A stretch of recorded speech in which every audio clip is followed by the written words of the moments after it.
Hello everyone, कैसे हो आप सब। एक बार पुनः स्वागत है आप सभी का हमारे अपने YouTube channel Shiv coaching classes पर।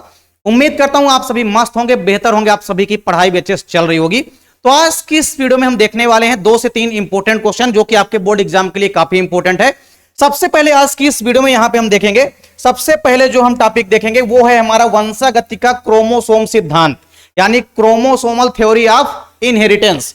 इसके बाद जो दूसरा इंपॉर्टेंट क्वेश्चन है उसमें हम देखेंगे बैक क्रॉस क्या होता है। ठीक है, बैक क्रॉस क्या होता है। और बैक क्रॉस की अगर हम बात करते हैं तो बैक क्रॉस के अंतर्गत हम 2 प्रकार से क्रॉस पढ़ने वाले हैं।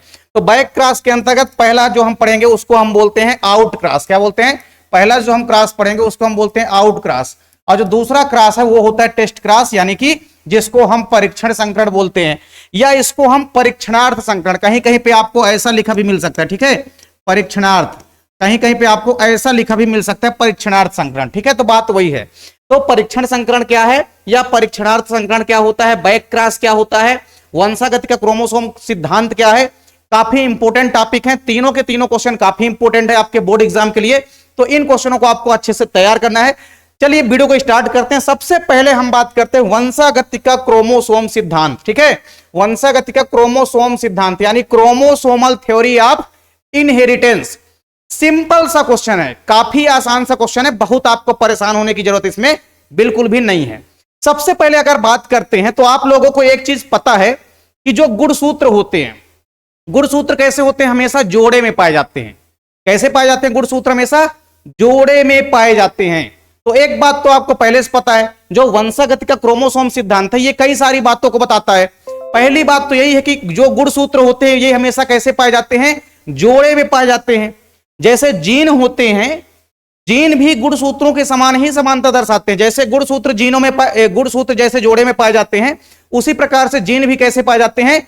जोड़े में पाए जाते हैं। जैसे आप लोग देख सकते हैं, हमारे पास एक यहाँ पे क्रोमोसोम है, हमारे पास एक क्रोमोसोम है। अब इस क्रोमोसोम का एक समजात गुणसूत्र होता है। क्या होता है? इसका एक समजात गुणसूत्र होता है। मतलब गुणसूत्र आपको याद रखना है, क्रोमोसोम हमेशा जोड़े में पाए जाते हैं। तो ये पहली इंपॉर्टेंट पॉइंट आपको पहले से ही पता है, जो कि आप लोगों ने मेंडल के नियम के अंतर्गत पढ़ रखी है। अब बात करते हैं वंशागति का क्रोमोसोम सिद्धांत दिया किसने। तो आपको याद रखना है सन 1902 में, आपको याद रखना है इन 1902। ठीक है, तो सन 1902 में 2 इंपॉर्टेंट वैज्ञानिक का नाम है जिनको आपको याद रखना है। ये आपके ना केवल 2 से 3 अंकों में क्वेश्चन में पूछा जाएगा, बल्कि ऑब्जेक्टिव क्वेश्चन भी यहां से बनता है। तो अक्सर आपसे पूछा जाता है कि जो वंशागति का क्रोमोसोम सिद्धांत है, वंशागति के क्रोमोसोम सिद्धांत को दिया किसने। तो वंशागति के क्रोमोसोम सिद्धांत को 2 साइंटिस्टों ने दिया था। तो एक साइंटिस्ट का नाम आपको याद रखना है वाल्टर सटन। क्या है?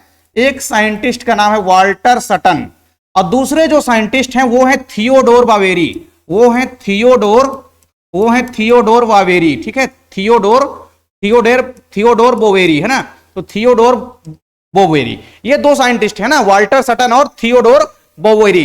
तो 2 इंपॉर्टेंट साइंटिस्ट हैं। इन्होंने सन 1902 में वंशागति का क्रोमोसोम सिद्धांत दिया और इन्होंने कई सारी चीजें बताई। तो आपको समझना है कौन कौन सी इंपॉर्टेंट बातें हैं वंशागति के क्रोमोसोम सिद्धांत की। तो पहली बात तो आपको हमेशा याद रखना है कि जो गुणसूत्र होते हैं, ठीक है, गुणसूत्र का जो व्यवहार होता है वो हमेशा जीन के समान होता है। अब आप लोग बोलेंगे सर कैसे होता है? तो देखिए, गुणसूत्र हमेशा कैसे पाए जाते हैं? जोड़े में पाए जाते हैं। अगर कोई एक गुणसूत्र कहीं पे दिखाई देगा, मतलब वहां पे उसका एक समजात गुणसूत्र भी उपस्थित होगा। अब गुणसूत्रों के समान जीन भी व्यवहार करते हैं, मतलब जीन और गुणसूत्रों का जो व्यवहार है, जो नेचर है, वो लगभग सेम प्रकार का होता है। तो अगर गुणसूत्र हमेशा जोड़े में पाए जाते हैं तो जीन हमेशा कहां उपस्थित होते हैं? तो जीन हमेशा आपको याद रखना है कि जीन जो है ये गुणसूत्रों पर ही उपस्थित होते हैं। जीन कहां उपस्थित होते हैं? तो जीन हमेशा गुणसूत्रों पर उपस्थित होते हैं। ठीक है, तो जीन हमेशा कहां उपस्थित होते हैं? जीन हमेशा उपस्थित होते हैं गुणसूत्रों पर। तो अगर इस वाले गुणसूत्र में capital A capital B gene उपस्थित है, तो इसके समजात गुणसूत्र में भी यहां पे स्मॉल ए स्मॉल बी जीन उपस्थित होगा। मतलब जीन भी हमेशा कैसे पाए जाएंगे? जोड़े में पाए जाएंगे। तो जीन हमेशा जोड़े में पाए जाते हैं और गुणसूत्र भी हमेशा जोड़े में पाए जाते हैं, अर्थात हम ये कह सकते हैं कि दोनों में ये समानता है। तो सिंपल सी बात आपको याद रखना है कि जीन का जो व्यवहार होता है वो क्रोमोसोम के यानी कि गुणसूत्र के समान होता है।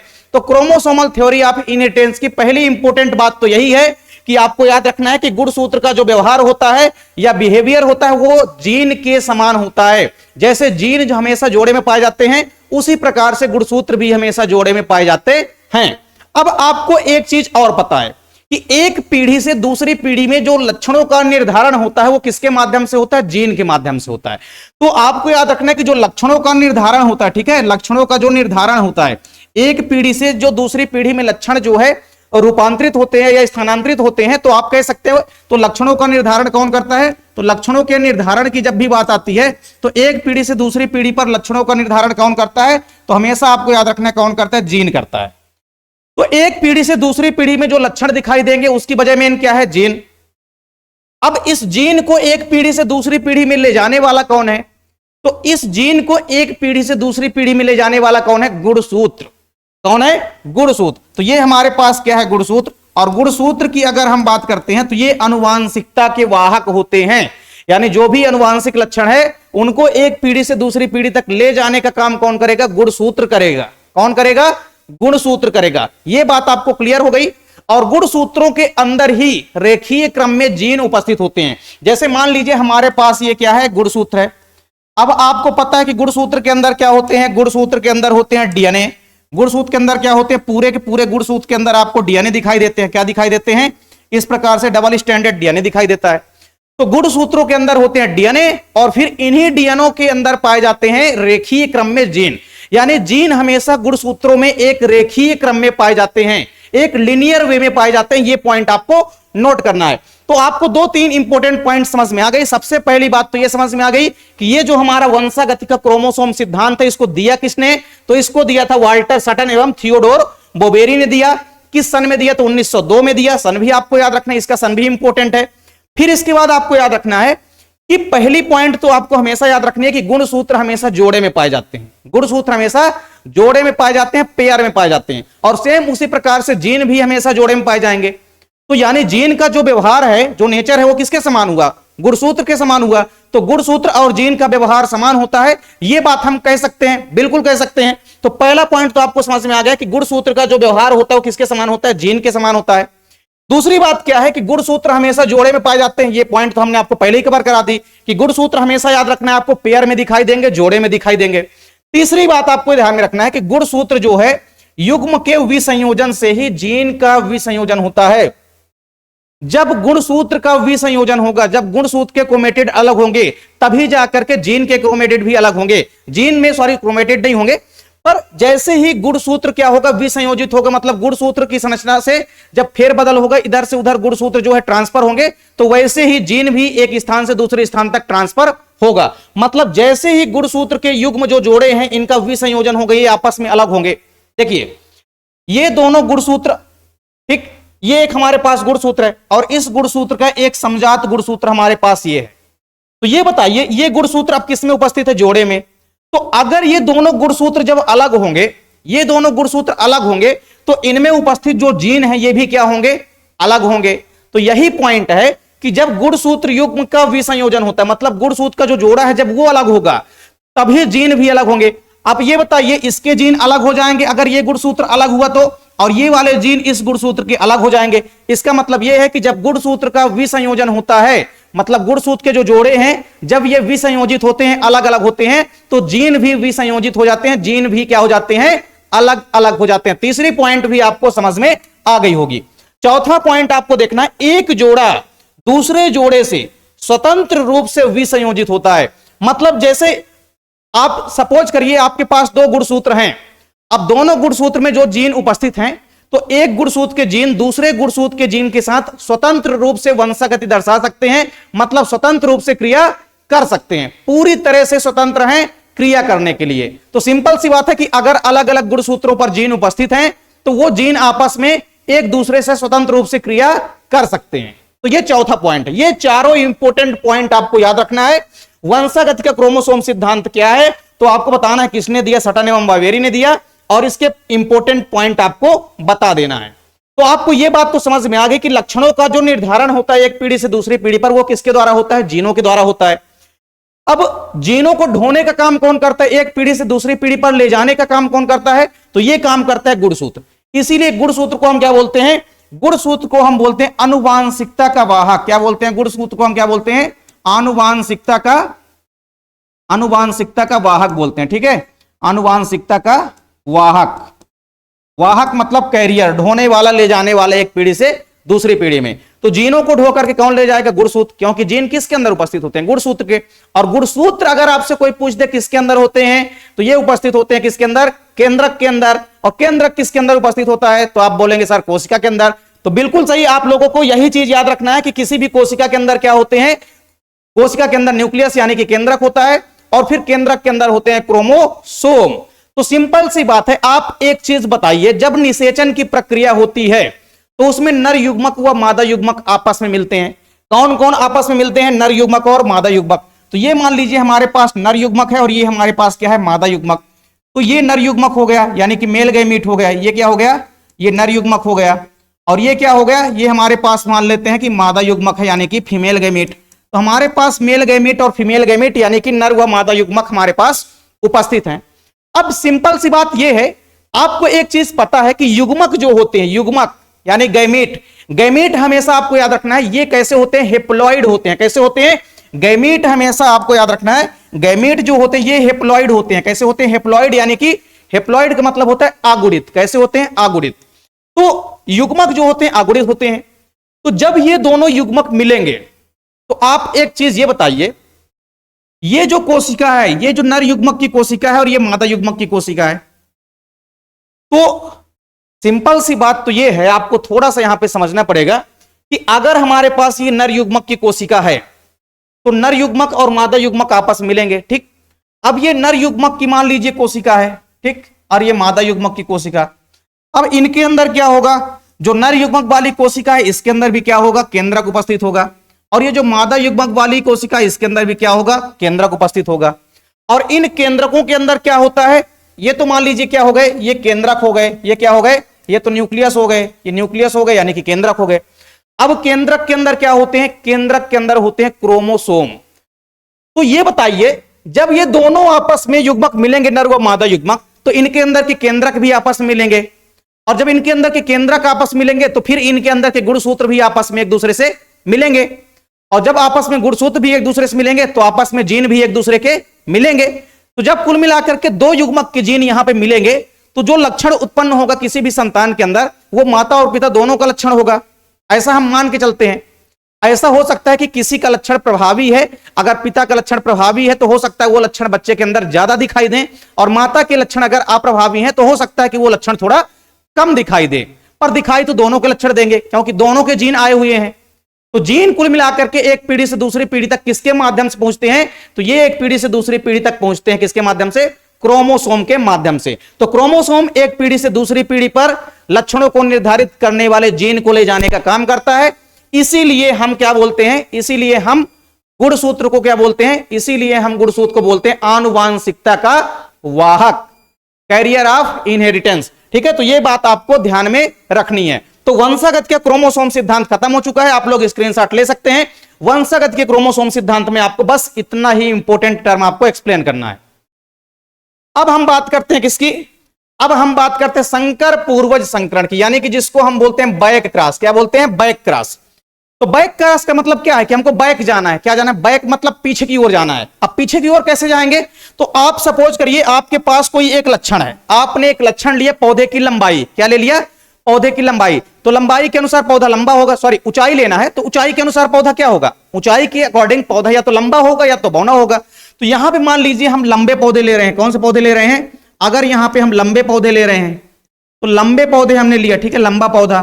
और इस लंबे पौधा का क्रॉस हमने करा दिया किसके साथ? बौने पौधे के साथ। ठीक है, बौना पौधा हमने ले लिया। तो लंबे पौधे का क्रॉस हमने किसके साथ करा दिया? बौने पौधे के साथ। तो अब जब हम इनका आपस में क्रॉस कराएंगे, आपस में जब हम इनका क्रॉस कराएंगे तो लंबे पौधे के लिए हम क्या लेंगे? लंबे पौधे के लिए हम लेते हैं कैपिटल टी। कैपिटल टी एक कारक लेंगे भैया और उसका एक जोड़ा ले लेंगे, मतलब कारक का जोड़ा लेंगे। ठीक, तो कैपिटल टी हमने लंबे पौधे के लिए। तो बौने पौधे के लिए हम क्या ले लेंगे? Small T. स्मॉल टी क्या ले लेंगे? Small T. स्मॉल टी ये अप्रभावी है इसलिए स्मॉल लेटर में इसको लेना है। अब आपस में आपको करना क्या है? आपको पता है कि इसमें से एक स्मॉल टी युग्मक आएगा, सॉरी इसमें कैपिटल टी और इसमें क्या आ गया? एक स्मॉल टी युग्मक आ गया। और ये जब दोनों युग्मक आपस में मिले तो यहां पे कैपिटल टी और स्मॉल टी बन गए, यानी यहां पे एक F1 जनरेशन यानी कि F1 पीढ़ी आ गई। कौन सी पीढ़ी आ गई? यहां पे आ गई F1 पीढ़ी। कौन सी पीढ़ी आ गई? F1 पीढ़ी आ गई। ये बात क्लियर हो गई आपको? तो यहां पे जो F1 पीढ़ी आई है, इस F1 पीढ़ी में हमेशा कैसे पौधे दिखाई देंगे? लंबे पौधे दिखाई देते हैं, क्योंकि हमने पढ़ रखा है कि भैया F1 पीढ़ी में केवल और केवल डोमिनेंट कैरेक्टर यानी कि प्रभावी लक्षण ही दिखाई देते हैं। कैसे लक्षण दिखाई देते हैं? प्रभावी लक्षण। तो यहां पे प्रभावी लक्षण क्या है? लंबे पौधे ज्यादा प्रभावी हैं, इसलिए यहां पे आपको याद रखना है कि F1 पीढ़ी में कैसे पौधे प्राप्त होंगे? F1 पीढ़ी में लंबे पौधे प्राप्त होंगे। बस एक चीज का अंतर हो गया, यहां पे लंबे पौधे समयुग्मजीय अवस्था में थे और यहां पे जो लंबे पौधे प्राप्त हुए हैं उसमें यहां पे कैपिटल टी के साथ स्मॉल टी आ गया, मतलब इसको हम क्या बोलेंगे? विषम युग्मजीय हेटेरोजाइगस कंडीशन। तो दोनों यहां पे लंबे पौधे हैं, ये हमारा लंबे पौधे जनक भी हमने लिया था और F1 पीढ़ी में भी हमको लंबे पौधे प्राप्त हो गए हैं। तो लंबे पौधे ही प्राप्त होंगे क्योंकि F1 पीढ़ी में हमेशा प्रभावी लक्षण प्राप्त होते हैं। यह बात आपको क्लियर हो गई। अब हम बात करते हैं किसकी? संकर पूर्वज संकरण की, यानी कि बैक क्रॉस की। तो बैक क्रॉस है क्या? जब हम F1 संकर का क्रॉस, किसका? जब हम F1 संकर का क्रॉस किसी भी जनक के साथ कराते हैं। किसी भी जनक का मतलब क्या है? हमारे पास दो ही जनक हैं, एक लंबा पौधा और एक बौना पौधा है। हमारे पास दो ही पेरेंट्स हैं, ठीक है। यहां पे पेरेंट्स हमारे पास जो है, ठीक है, लंबे पौधे हैं और बौने पौधे हैं। तो अगर लंबे पौधे या बौने पौधे किसी भी पौधे के साथ अगर हम क्रॉस करा देते हैं, किसका? F1 संकर का, मतलब F1 पीढ़ी में जो संतान प्राप्त हुई है, F1 पीढ़ी में जो हमको युग्मकों का जोड़ा प्राप्त हुआ है, इसका क्रॉस F1 संकर का क्रॉस, मतलब F1 संकर जो आया है इसको हम बोलेंगे F1 संकर, ठीक है। F1 पीढ़ी में ये संकर लंबे पौधे आए हैं तो इनको हम F1 संकर बोलेंगे। तो इस F1 संकर का क्रॉस अगर हम किसी भी जनक के साथ करा देते हैं, तो जनक हमारे पास यहां पे कौन कौन से थे? एक लंबा पौधा था और एक यहां पे बौना पौधा था। तो अगर इस F1 संकर का क्रॉस हम किसी भी जनक के साथ करा दें, अगर लंबे पौधे के साथ करा दें या बौने पौधे के साथ करा दें, तो इसे हम क्या बोलते हैं? बैक क्रॉस बोलते हैं। क्या बोलते हैं? बैक क्रॉस, या इसको हम संकर पूर्वज संकरण बोलते हैं। क्या बोलते हैं? संकर पूर्वज संकरण। यह बात आपकी क्लियर हो गई ना? आपको यह समझ में आ गया कि संकर पूर्वज संकरण यानी बैक क्रॉस है क्या? तो बैक क्रॉस का मतलब है कि हमको उल्टा आना है। उल्टा मतलब पीछे की ओर आना है। तो हम देखिए आगे की ओर बढ़ गए तो हमारे पास F1 पीढ़ी आ गई और फिर इस F1 पीढ़ी का क्रॉस जो है बैक जाना है। बैक मतलब पीछे की ओर जाना है, तो पीछे की ओर लंबे पौधे और बौने पौधे दोनों जनक मिल जाएंगे। तो इस F1 संकर का क्रॉस हमको या तो लंबे पौधे के साथ करा देना या तो बौने पौधे के साथ, तो इसी को हम बोलते हैं बैक क्रॉस। जब हम किसी F1 संकर का क्रॉस यानी इस F1 संकर का क्रॉस हम किसी भी जनक के साथ कराते हैं तो इसको हम बोलते हैं बैक क्रॉस यानी कि संकर पूर्वज संकरण। अब आपको एक बात याद रखनी है, अब हम संकर पूर्वज संकरण की अगर बात करते हैं तो ये दो प्रकार से होगा। कितने प्रकार से होता है? दो प्रकार से। एक तो होता है प्रभावी संकर पूर्वज संकरण, ठीक है। दो चीजें आपको याद रखनी है, एक तो होता है प्रभावी, एक तो होता है प्रभावी संकर पूर्वज संकरण, प्रभावी संकर पूर्वज संकरण, ठीक है, प्रभावी संकर पूर्वज संकरण। तो ये पॉइंट आपको याद रखना है सबसे पहले, प्रभावी संकर पूर्वज संकरण और एक होता है अप्रभावी। तो अप्रभावी संकर पूर्वज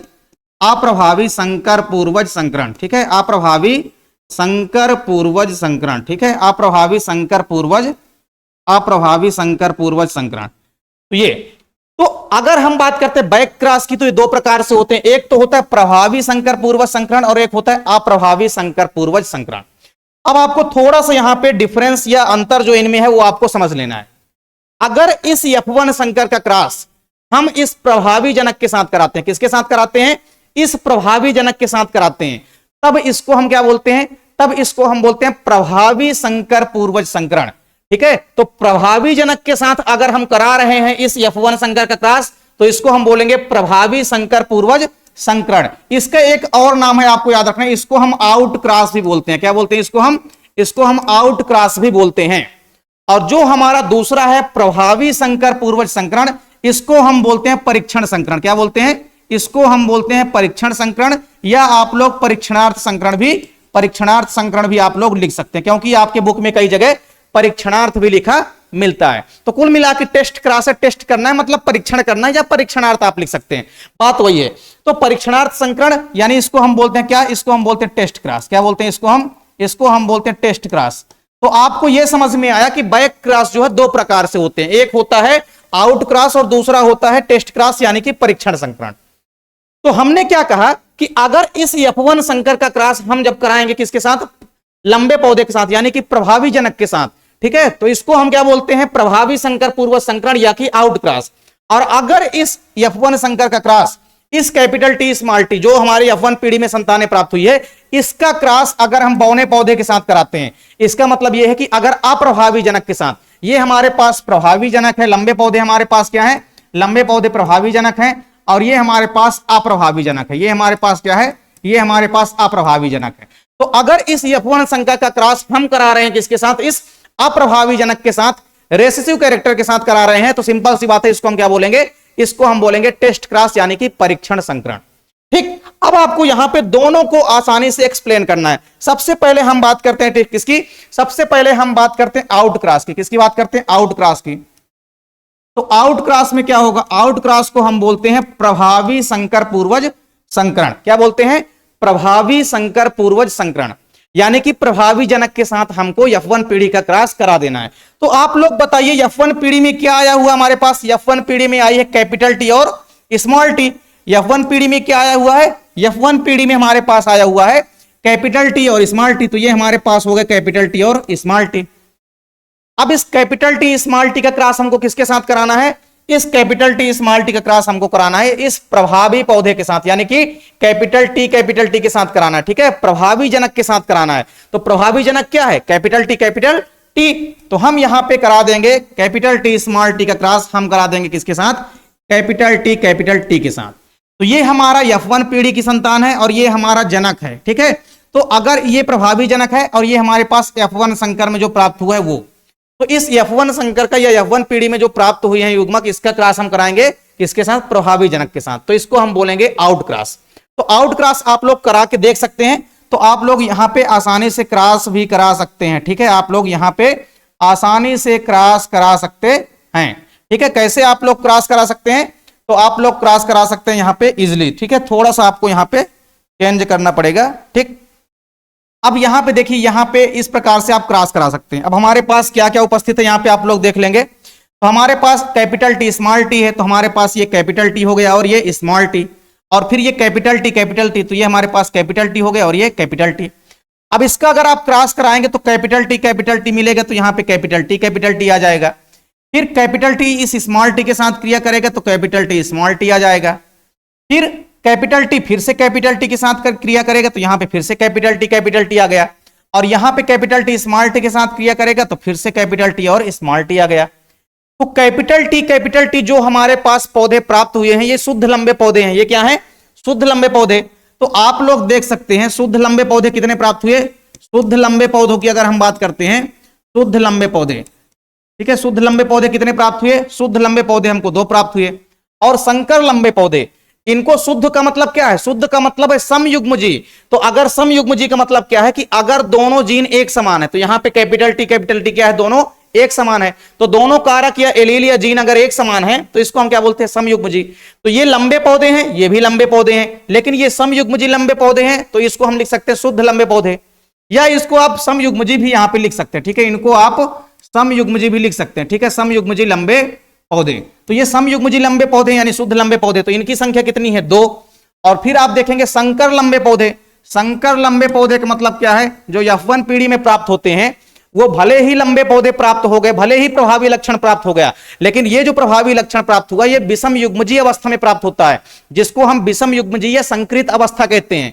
ठीक है, तो यहां पे हमारे पास F1 पीढ़ी में भले ही लंबे पौधे पूरे के पूरे प्राप्त हुए हैं, लेकिन ये शुद्ध लंबे पौधे नहीं होते हैं, इनको हम विषम युग्मजीय लंबे पौधे बोलते हैं। क्यों, क्योंकि यहां पे आप देख सकते हैं भले ही लंबे पौधे आए हैं, लक्षण भले ही लंबा पौधा आया है, लेकिन यहां पे कैपिटल टी के साथ स्मॉल टी उपस्थित है, यानी कि 2 अलग अलग प्रकार के एलील यहां पे उपस्थित हैं। ठीक है, इसका मतलब क्या है, इसका मतलब एलील हमारे कैसे हैं, एलील हमारे विषम युग्मजी हैं। कैसे हैं, अलग अलग प्रकार के, यानी विषम युग्मजी हैं। बात समझ में आ गई आपको। तो इनको हम बोलते हैं संकृत लंबे पौधे या संकर लंबे पौधे या विषम युग्मजी लंबे पौधे। तो अब आप देख सकते हैं यहां पे ये जो स्मॉल कैपिटल टी के साथ स्मॉल टी है, तो ये क्या है, ये संकर लंबे पौधे हैं। तो ये भी लंबे पौधे, लेकिन ये संकर लंबे पौधे हैं। कैसे हैं, संकर लंबे पौधे। तो इनकी संख्या भी कितनी है, इनकी संख्या भी हमको 2 प्राप्त हो रही है। इनकी संख्या भी कितनी प्राप्त हो रही है, 2 प्राप्त हो रही है। इसका मतलब हम यहां पे ये कह सकते हैं कि जो समयुग्मजी है और विषम युग्मजी, ठीक है, सम युग्मजी और विषम युग्मजी की संख्या यहां पे क्या है, अनुपात जो है सेम है। यहां पे जीनोटाइप और फिनोटाइप दोनों का रेशियो जो है सेम नहीं है, लेकिन सम युग्मजी और विषम युग्मजी दोनों का रेशियो क्या है, सेम है। अगर हमको शुद्ध लंबे पौधे यानी कि सम युग्मजी लंबे पौधे 2 प्राप्त हुए हैं, तो हमको विषम युग्मजी लंबे पौधे यानी कि संकर लंबे पौधे भी कितने प्राप्त हुए हैं, 2।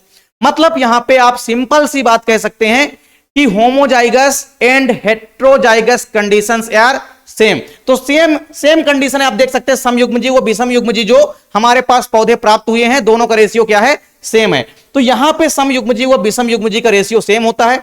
और अगर आप बात करते हैं लक्षण प्ररूप की, किसकी बात करते हैं, अगर आप बात करते हैं लक्षण प्ररूप की यानी फिनोटाइप की, ठीक है, लक्षण प्ररूप की आप बात करते हैं, यानी कि आप अगर फिनोटाइप की बात करते हैं, किसकी बात करते हैं, फिनोटाइप की, तो फिनोटाइप यानी लक्षण प्ररूपी अनुपात। तो लक्षण प्ररूपी अनुपात आपको कैसे दिखाई दे रहे हैं, आप लोग ये देखिए, कैपिटल टी ये भी लंबे पौधे होते हैं, कैपिटल टी स्मॉल टी है, कैपिटल टी स्मॉल टी, तो ये भी क्या होते हैं, लंबे पौधे।